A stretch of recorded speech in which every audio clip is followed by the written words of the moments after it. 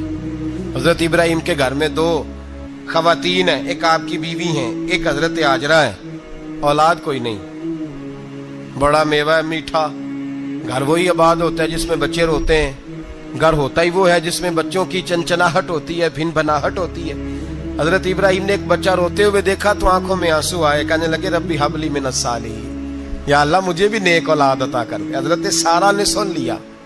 کہنے لگی ابراہیم شاید میرے بطن سے تو آپ کو نصیب نہیں, ہاجرہ سے نکاح کر لو. جناب ہاجرہ سے نکاح ہوا. اللہ تو بڑا بے نیاز ہے. رب کریم نے حضرت اسماعیل جیسا خوبصورت بیٹا عطا فرمایا. بیٹا کالا سیاہ بھی ہو تو سینے کی ٹھنڈک ہوتا ہے, پر یہ تو وہ بیٹا ہے جس کی پیشانی میں نور محمدی چمکتا ہے صلی اللہ علیہ وسلم. حضرت سیدنا اسماعیل علیہ اتنے خوبصورت. اب جس بیوی کے ہاں بیٹا تھا, بیٹھنا اٹھنا بھی زیادہ اس کے پاس, آنا جانا بھی اس کے پاس, توجہ ادھر ہو گئی. جناب سارہ رشک کرنے لگی. ایک دن کہنے لگی اسے چھوڑا جنگل میں, وادی غیر ذی زرع, مکے کے پاس. بھائی ایک بیٹا عالم دین بنا لو. کہنے لگا روٹی کہاں سے کھائے گا؟ تیرے 5 بیٹے ہیں, کو حافظ قرآن بنا, کہتے روٹی کہاں سے کھائے گا؟ وہ بچہ بھی کہتا ہے میں کہاں سے کھاؤں گا. حضرت ابراہیم علیہ السلام تو چند مہینے کا بچہ چھوڑ آئے, تو کہاں سے روٹی کھائی حضرت اسماعیل نے؟ کہاں سے کھائی ان کی اماں نے روٹی؟ بھوکے مر جاتے ہیں یہ سارے. میں بڑی ذمہ داری سے کہا کرتا ہوں کہ جتنی خوبصورت روٹی اللہ کریم دین کے خادموں کو عطا کرتا ہے شاید کسی اور کے نصیب ہوتی ہو, لیکن ہم لوگ توجہ ہی نہیں کر رہے. ہمارا ذوق ہی نہیں بن رہا. ہم یہ محنت ہی نہیں کر رہے کہ قوم کو مستند علماء کی ضرورت ہے. علاقوں کے علاقے خالی ہیں, ادھر ہمارا مزاج ہی نہیں بن رہا, توجہ ہی نہیں دین کی خاطر. اور پھر چلے بچے تو بعد کی بات ہے نا, جو ابھی خود جوان ہے وہ بھی یہ دعا. ایک صاحب مجھے کہنے لگے میں دعا مانگ رہا ہوں اللہ مجھے بیٹا دے تو میں اسے دین پہ لگاؤں گا. تو میں نے کہا آپ بھی بوڑھے نہیں ہوئے, آپ خود ہی لگ جائیں. بیٹا تو ابھی آئے گا تو لگے گا نا. تو آپ تو اس وقت ہے تو آپ تو پہلے لگے نا صاحب. 2 گھنٹے تو نکال کے آئے, دین سیکھنے کو کافی ہے. آپ اتنی لمبی سوچ رہے ہیں کہ بچہ آئے گا تو بڑا ہوگا تو وہ جائے گا تو دیکھی جائے گی. ابھی تو آپ ہیں تو آپ تو آؤ. حضرت ابراہیم نے بچہ وہاں چھوڑا. یہاں سے جو عمرہ کرنے لوگ جاتے ہیں نا, جو حج کرنے جاتے ہیں, ان کو پتا ہے کہ وہاں دنیا کی ہر نعمت ملتی ہے, پھر بھی ڈبل ٹرپل پیسے لوگ جیبوں میں ڈال کے جاتے ہیں. حضرت ابراہیم جب وہاں لے کے گئے تو کوئی انسان نہیں تھا, پانی کا قطرہ نہیں تھا. 2 کلو کھجوریں, ایک مشکیزہ. بیوی کو تھمایا. ہمارے گھر میں ہزاروں چیزیں پڑی ہیں, لیکن وہ جو توکل ہے نا وہ ختم ہو گیا ہے. اللہ دے گا, حلال حلال پہ قناعت کرے, جائز جائز پہ بھروسہ کرے, رب کریم عطا کرنے والا ہے. وہ مزاج ختم ہو گیا. حضرت سیدنا ابراہیم علیہ السلام 2 کلو کھجوریں, ایک مشکیزہ پانی کا دے کر کے, اور وہاں بٹھایا آپ نے اپنے بچے کو اور اپنی زوجہ جناب ہاجرہ کو, اور بٹھا کر کے یہ واپس پلٹنے لگے. تو حضرت ہاجرہ سلام اللہ علیہ نے آواز دی, کہا ابراہیم کس کے سہارے پہ چھوڑ کے جا رہے ہیں؟ جہاں آب زمزم کا کنواں ہے نا, جو لوگ گئے ہیں انہوں نے صفا مروہ کی صحیح کی ہے, صفا مروہ سے باہر نکلے نا, سرکار کی ولادت کا مقام ہے, اس جگہ پہ آب زمزم کا کنواں تھا. وہاں حضرت سیدنا ہاجرہ کو بٹھایا. کوئی چیز نہیں, کوئی درخت نہیں, کوئی کھیت نہیں, کوئی پانی نہیں, کوئی کنواں نہیں. وہاں بٹھایا اور بٹھا کر کے نکلنے لگے تو جناب ہاجرہ فرمانے لگی ابراہیم کس کے سہارے پہ چھوڑ کے جا رہے ہو؟ کہنے لگی اللہ کے سہارے پہ. تو پاک باز بی بی نے ایک لفظ پوچھا, کہا ابراہیم یہ میرے رب کا حکم ہے؟ یہ میرے, بس جن کا عقیدہ توحید مضبوط ہو ان کے لیے ایک جملہ کافی ہوتا ہے, یہ میرے اللہ کا حکم ہے. تو جناب ابراہیم علیہ السلام فرمانے لگے ہاجرہ ہاں رب کا حکم ہے. جب یہ لفظ کہے تو چاہیے تھا نا حضرت ابراہیم تسلی دیتے, تو بی بی صاحبہ تسلی دینے لگی. عرض کرنے لگی ابراہیم اگر اللہ کا حکم ہے تو پھر آپ ہماری فکر نہ کرنا. اگر یہ رب کا حکم ہے تو پھر ہماری فکر نہ کرنا. جس رب نے ہمیں یہاں تک پہنچایا ہے وہ ہمیں کبھی بھی ضائع نہیں فرمائے گا. پھر فکر نہ کرنا، حضرت ابراہیم آ گئے، بات آپ نے سنی ہوئی ہے، اشارہ کرنا مقصود ہے۔ 13 سال میں چلے مان بھی لیا جائے بعض روایات کی روشنی میں کہ آتے جاتے بھی رہے، لیکن مکمل دیکھ بھال اپنے بچے کی پرورش میں پورا حضرت ابراہیم علیہ السلام کا کردار، سارا کردار ماں کا تھا۔ میں جب خواتین کے بارے میں کوئی بات کرتا ہوں تو میں آپ کو اکثر کہتا ہوں کہ یہ صرف بیوی کے لیے حکم نہیں ہوتا، یہ ٹریننگ بیٹی کو دینی ہے اور بہن کو دینی ہے، یہ تربیت کرے اپنے گھر میں۔ میں تجربے کی روشنی میں یہ بات عرض کیا کرتا ہوں کہ بھائی بچے باپ کے فرما بردار اس وقت ہوتے ہیں جب اماں انہیں باپ کا فرما بردار کرتی ہے، اور بچے باپ کے نافرمان بھی تب ہوتے ہیں جب اماں انہیں باپ کا۔ میں نے اپنے کانوں سے سنا ایک دفعہ ایک بچہ اپنے باپ سے کہہ رہا ہے آپ نے تو ساری زندگی باہر گزار دی، پیسے کمانا کون سا مشکل کام ہے، دکھ سکھ تو سارے اماں نے برداشت کیے، سکولوں میں وہ جاتی تھی، فلانا کام وہ کرتی تھی، فلانا کام۔ اب یہ سوچ اس کی ذاتی تو نہیں، یہ اس کو دی گئی ہے، اور اگر اس کو یہ سوچ دے دی جائے کہ اماں کہے کہ میں تو اپنوں میں رہی ساری زندگی، میں نے تو اپنوں میں وقت گزارا، اور تیرا باپ تو کئی دفعہ جنازے بھی نہیں پڑھ سکا، اس نے تو ماں باپ ایسے دفن کر دیے، وہ اگر یہ سوچ فراہم کرے تو پھر بچہ باپ کا فرما بردار ہوتا ہے۔ اور یہ والی روایتیں ہم بیوی کو سناتے ہیں، حالانکہ کس کو سنانی چاہیے؟ بولیے، بہن اور بیٹی کو۔ بہن اور بیٹی کو سنائیں یہ باتیں، ان کو سمجھائیں، تاکہ آگے جا کے وہ جو گھر ترتیب دیں وہ گھر بڑا عمدہ اور نکھرا ہوا ہو۔ حضرت سیدنا ابراہیم 13 سال کے بعد آئے، چونکہ گھر میں اللہ تبارک و تعالیٰ کی دوستی کا چرچا تھا، اللہ تبارک و تعالیٰ کی محبوبیت کا غلبہ تھا۔ 13 سال کے بعد فلما بالغ معہ السعی، بیٹا جب اتنا بڑا ہوا کہ سال چلنے لگا تو حضرت ابراہیم نے اپنے بیٹے کو بلا کے کہا بیٹا مجھے خواب آئی ہے، میں تجھے ذبح کر رہا ہوں، تیری کیا رضا ہے؟ تو حضرت اسماعیل کہنے لگے یا ابت افعل ما تؤمر، ابا جی اللہ جیسے حکم دیتا ہے میرے ساتھ ویسے ہی کریں، جیسے اللہ حکم دیتا ہے ویسے ہی، بولیے، ویسے ہی کریں۔ حضرت حاجرہ کو کہا کہ ایک دوست نے دعوت کی ہے تو وہاں جا رہے ہیں، بی بی مطمئن ہے، تفصیلات کی ضرورت نہیں، ختم بات، اعتبار ہے، مطمئن ہو گئی۔ شیطان پیچھے سے آیا اماں کے پاس، ذرا تھوڑی دیر کے لیے تصور جمائیے، یہاں تو پڑوسن آ کے کوئی بات بتا دیتی ہے خاوند کے بارے میں تو کئی مہینے جھگڑا جاری رہتا ہے، پڑوسن محلے دار۔ شیطان نے آ کے بتایا لفظ کیا ہے؟ کہا حاجرہ تمہیں پتا ہے کہاں جا رہے؟ کہا دوست کی دعوت میں۔ تو کہنے لگے دوست کون ہے؟ رب کریم، اور ابراہیم کا خیال ہے کہ اس رب نے مجھے حکم دیا ہے کہ میں ذبح کروں۔ تو حضرت حاجرہ کہنے لگی کبھی باپ بھی بیٹے ذبح کرتے ہیں؟ شیطان کہنے لگا ان کا خیال ہے کہ ان کے رب نے حکم دیا ہے۔ جناب حاجرہ فرمانے لگی اگر رب نے حکم دیا تو پھر تو مجھے شیطان لگتا ہے، تو مجھے شیطان لگتا ہے۔ کہا کیا مطلب؟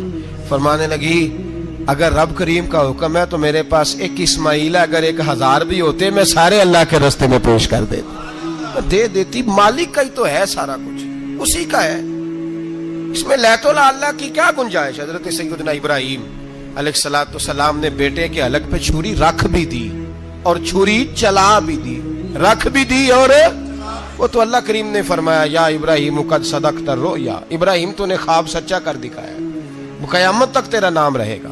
حضرت ابراہیم نے وطن بھی دیا، جان بھی دی، بیٹا بھی، اللہ کریم نے دمبے دیے، فرمایا یہ فدیہ ہے۔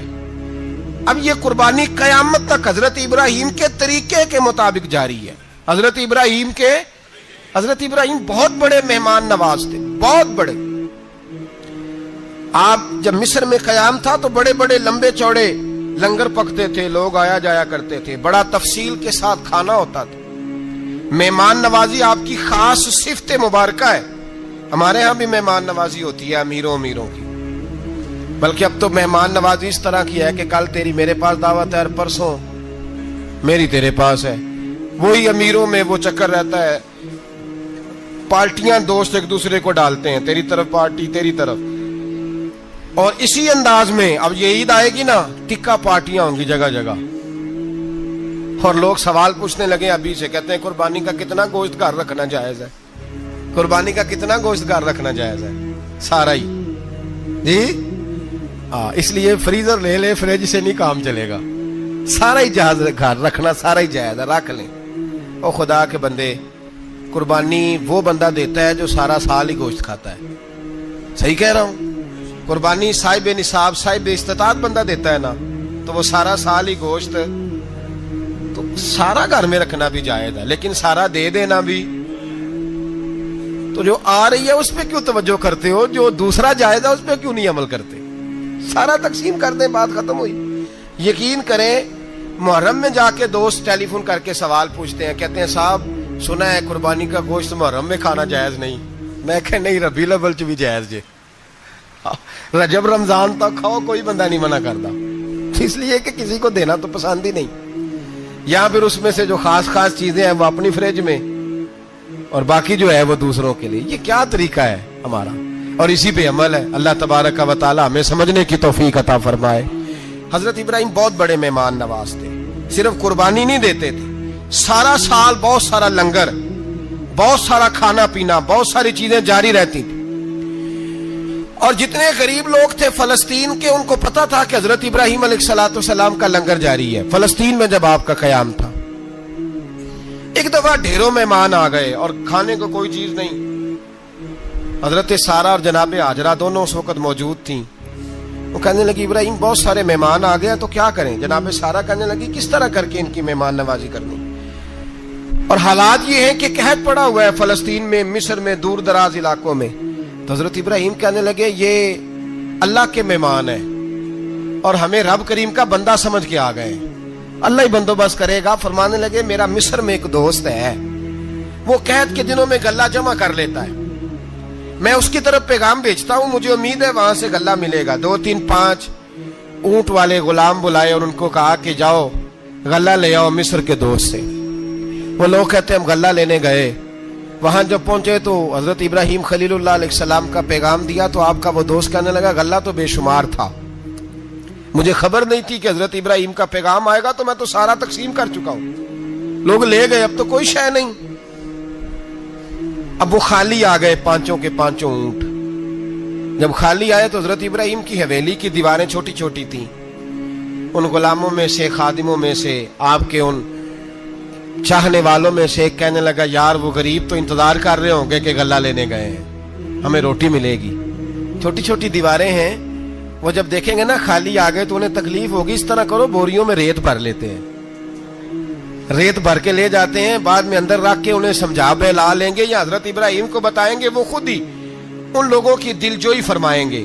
اب غلہ کی جگہ ریت بھر کے اونٹوں پہ رکھ کے لائی گئی، لا کے بوریاں جب رکھ دی گئیں، حضرت ابراہیم علیہ السلام دوپہر کے وقت آرام فرما رہے تھے، بی بی سارہ اٹھی، کہتی ہیں جب میں نے دیکھا نا کہ بوریاں پہنچ گئی ہیں تو گئی، غلام کو ساتھ لیا اور اس کو جب کھولا نا تو کہتی اتنی حسین گندم میں نے پہلے کبھی دیکھی نہیں تھی، اتنا پیارا دانا میں نے کبھی ملاحظہ ہی نہیں کیا تھا۔ فرماتی ہیں جب اس کو پیس کر چکی میں روٹیاں پکائیں تو خوشبو دور دور تک پھیل گئی، اعلیٰ غذا بنی، بڑے بڑے کھانے بیویوں نے مل کے پکائے، چن دیے گئے۔ حضرت ابراہیم اٹھے تو لوگ کھانا کھا رہے ہیں، سجدہ شکر ادا کیا، اور جب سجدے میں گئے تو وحی آنے لگی، پھر رونے لگے۔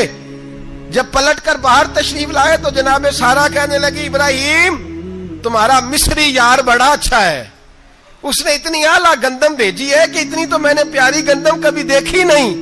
جناب ابراہیم مسکرائے، فرمانے لگی سارہ یہ مصری یار نے نہیں بھیجی، یہ میرے عرشی یار نے بھیجی ہے، یہ میرے عرشی یار نے بھیجی ہے۔ بھائی مہمان نوازی مزاج تھا، ہاتھ لٹا دینا مزاج تھا، دوسروں کی اشک شوئی مزاج تھا۔ حضرت ابراہیم علیہ السلام کا طریقہ ہے قربانی، حضور نے ان کا طریقہ بیان کیا۔ اگر سال کے بعد قربانی دینا ان کا طریقہ ہے تو سارا سال غریبوں کو روٹی دینا بھی حضرت ابراہیم کا طریقہ ہے، سارا سال غریب کی نوکری کرنا یہ بھی حضرت ابراہیم کا طریقہ ہے، بھوکے کو کھانا کھلانا یہ بھی۔ میرے مصطفیٰ کریم سید عالم صلی اللہ علیہ وسلم سے صحابہ نے پوچھا حضور بہترین مسلمان کون ہے؟ بہترین مسلمان؟ تو حضور نے فرمایا جو سلام لینے میں پہل کرے اور غریب کو روٹی کھلانے میں سب سے اچھا ہو، وہ بہترین مسلمان ہے، زبردست مسلمان۔ ہمارے ہاں دعوتیں ہوتی ہیں تو امیروں کی، افطاریاں ہیں تو امیروں کی، اور میرے مصطفیٰ کریم علیہ السلام نے فرمایا بدترین دعوت ہے جس میں امیر بلائے جائے غریب نہ بلائے جائے، وہ بدترین دعوت۔ حضرت ابراہیم کا طریقہ رہا ساری زندگی مہمان نوازی. اور دوسرا ان کا مزاج تھا, اللہ سے پیار ہو گیا تھا نا. جب رب کریم سے محبت ہوتی ہے نا, اور محبت کا احساس ہوتا ہے دل میں, پھر سجدے لمبے ہوتے ہیں. عام آدمی تو نماز بھی نہیں پڑھ سکتا, اسے خدا سے محبت ہوتی ہے وہ تہجد بھی نہیں چھوڑ سکتا. وہ یہ محبت کی بات ہے نا, جس کو پیار ہوتا ہے اس کی تہجد بھی ہے, اس کی اشراق بھی ہے, چاشت بھی ہے, اس کے عمرے بھی ہیں, اس کے حج بھی ہیں, اس کے بار بار کعبۃ اللہ کے دیدار بھی ہیں. یہ محبت الہی ہے, جوش مارتی. ان لوگ سجدہ کرتے ہیں تو اٹھتے ہی نہیں. اللہ کے بندوں سے پیار کرتے ہیں, اللہ کی. حضرت ابراہیم کو رب کریم سے اتنی محبت تھی, اتنا پیار تھا کہ وہ آپ کی زندگی کے ہر پہلو سے چھلکتا تھا. ایک وقت ایسا آیا کہ اللہ تعالیٰ نے حضرت ابراہیم کو بہت زیادہ مال عطا فرمایا. اتنے اونٹ گنے نہیں جاتے, گائیں اتنی زیادہ کہ شمار نہیں ہوتی, بکرے بکریاں اتنی زیادہ کہ شمار, بہت زیادہ مال اللہ نے عطا فرمایا. اور ابھی کچھ عرصہ پہلے آپ پیچھے جائیں نا, تو جو لفظ مال تھا وہ روپے پہ تو بولا ہی نہیں جاتا تھا, وہ جانوروں پہ بولا جاتا تھا. بہت زیادہ مال اللہ نے دیا, بکریاں, گائیں, اونٹ, بیل, بڑا کچھ.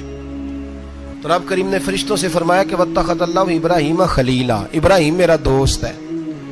تو فرشتے کہنے لگے یا اللہ جسے اتنا کچھ دیا جائے اس نے دوست تو بننا ہی ہوتا ہے, تو نوازا ہی پڑا ہے, اتنا مال, اتنے کھیت کھلیان, اتنا کچھ. اللہ کریم نے فرمایا جاؤ آزمائش کر لو, امتحان لے لو. فرشتہ امتحان لینے پہنچ گیا. حضرت ابراہیم کے جانور چر رہے ہیں چراگاہ میں, حضرت ابراہیم بھی ہیں, غلام بھی ہیں, بہت بڑا ریوڑ ہے. آپ تشریف فرمائیں. ایک فرشتہ آیا تو کھیت میں چھپ کے بیٹھ گیا اور بلند آواز سے کہنے لگا سبحان اللہ والحمد للہ ولا الہ الا اللہ واللہ. یہ تسبیح بڑی پسند ہے, محبوب نے ان کی فضیلت بیان کی.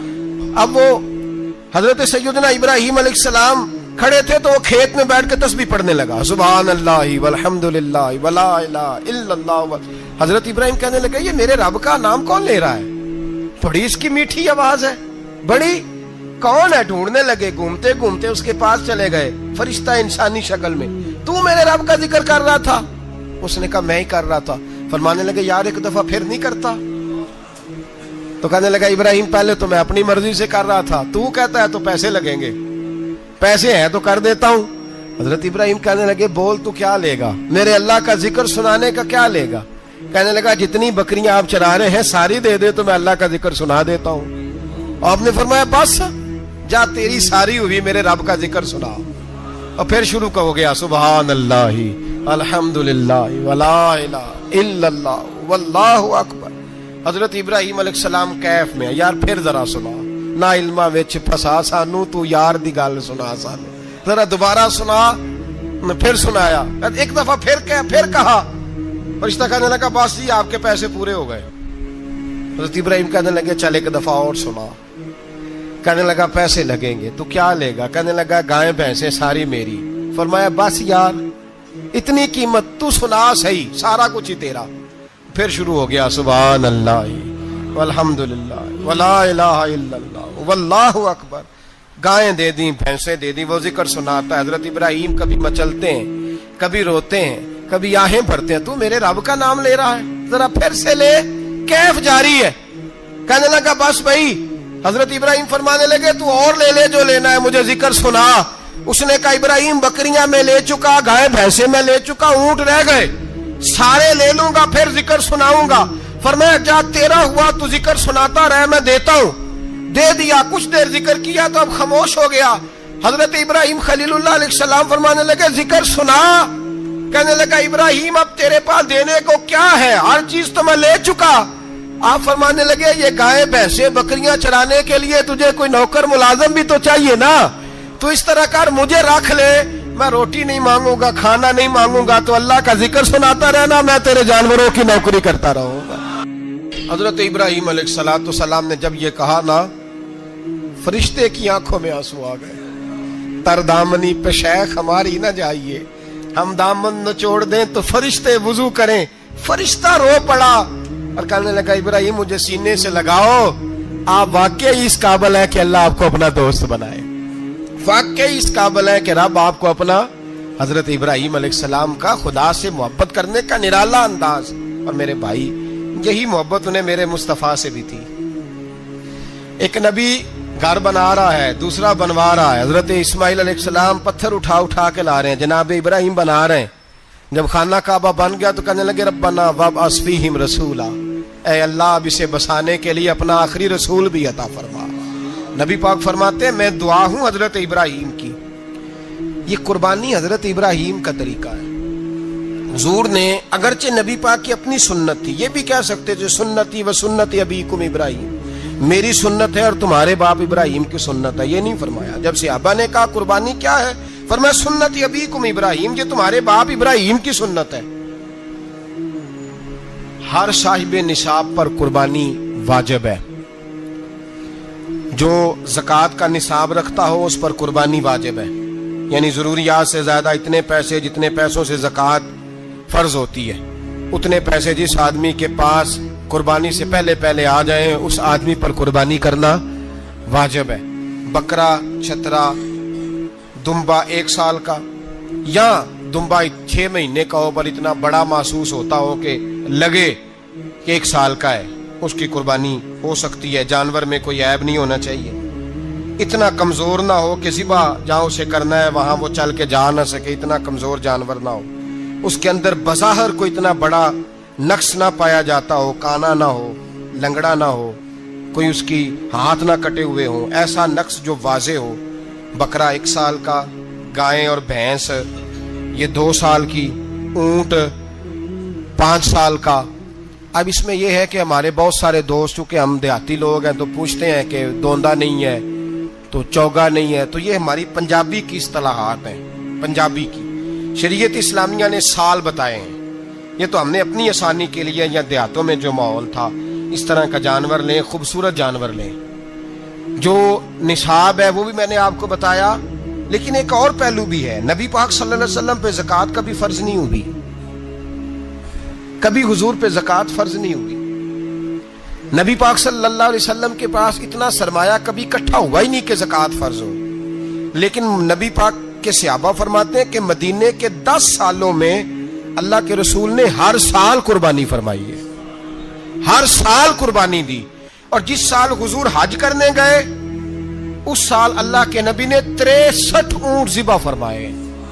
اور حضور صلی اللہ علیہ وسلم جب اونٹ ذبح کرنے لگتے نا تو صحابہ کہتے ہیں اونٹ خود دوڑ کے حضور کے سامنے آ کے لیٹ جاتا, اور نبی پاک اسے ذبح کرتے اور فرماتے ہیں ایک دوسرے کو دھکے دیتے اونٹ کے, پہلے میں نے جانا ہے ذبح ہونے کے لیے, پہلے میں نے. انہیں پتا تھا کہ جو مصطفیٰ کے ہاتھوں ذبح ہوگا وہ تو دائمی زندگی پا جائے گا, یہاں بھی وہاں بھی زندہ. 63 اونٹ ذبح کیے.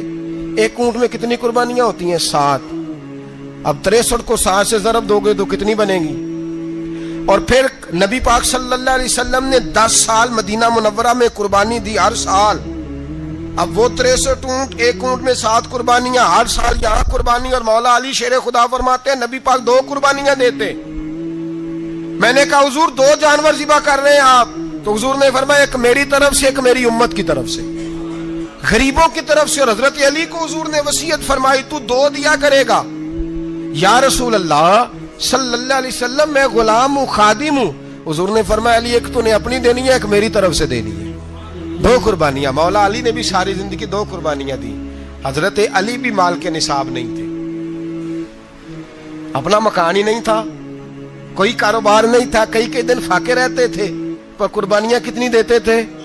2. ہمارے پاس ویسے اگر سسرال میں, میکے میں, کزنوں میں کچھ شادی ہو جائے تو 50-60 ہزار کا خرچہ برابر ہے, وہ پکا ہے. اور قربانی کی باری غریب ہو گئے, سارے غریب ہو گئے. کہتے نہیں یہاں مشکل ہے. او خدا کے بندے, اللہ کے ساتھ تجارت کر, اس کے رستے میں 1 دے گا, رب تجھے 70 گنا اضافہ کے ساتھ عطا فرمائے گا.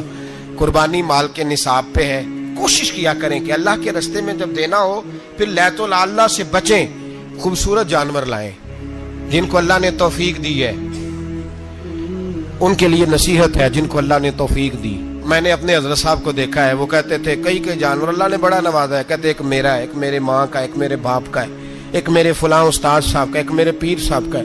یہ جانور غوث اعظم جیلانی کا نام کا دے رہا ہوں. اور پھر ایک بڑا خوبصورت جانور بندھا ہوتا اور حضرت خود ان کو چارہ ڈال رہے ہوتے. تو حضور یہ کیا ہے؟ فرمانے لگے یہ میں رسول اللہ کے نام پہ قربان کروں گا, یہ نبی پاک کے نام پر قربان کیا جائے گا. جن کو اللہ نے حیثیت دی ہے، وہ کوشش کریں اپنے محبوب کی طرف سے بھی قربانی کریں، نبی پاک کے نام کی قربانی دے، خوبصورت سا جانور پیارا، پھر اس کی خدمت ہو، پھر اس کی قربانی دی جائے اور نبی پاک کے نام پر قربانی دی جائے۔ حضور نے خود وصیت فرمائی حضرت ابو بکر صدیق کو، قربانی بڑا حسین عمل ہے، اور میرے نبی پاک صلی اللہ علیہ وسلم نے ناراضگی بھی فرمائی، ذرا خوگر حمد سے تھوڑا سا گلا بھی سن لے۔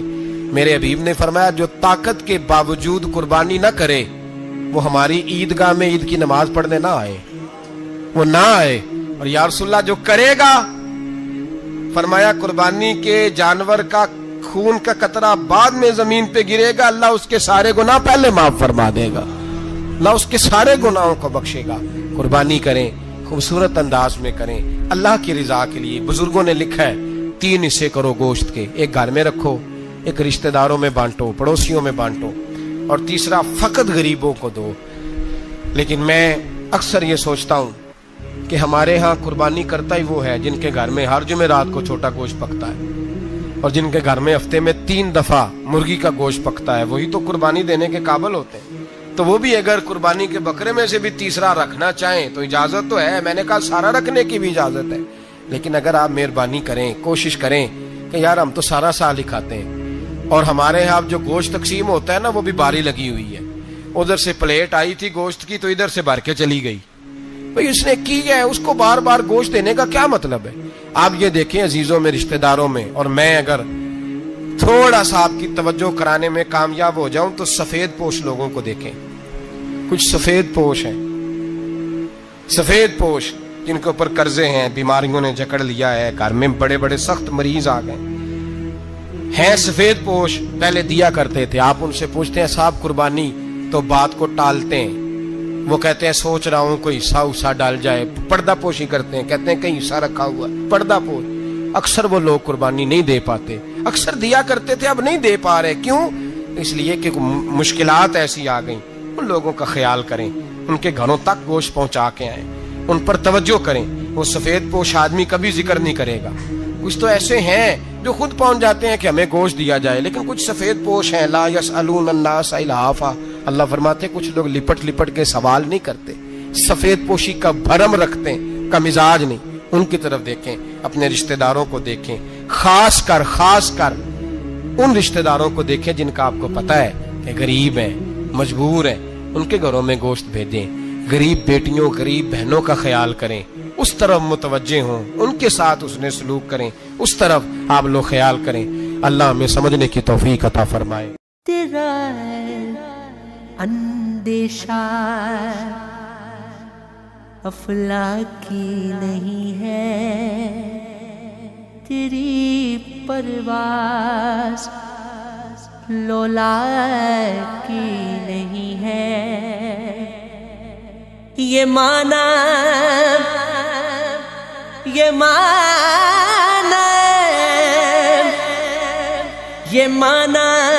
اصل شاہینی ہے تیری آنکھوں میں باقی نہیں ہے، وہ میرا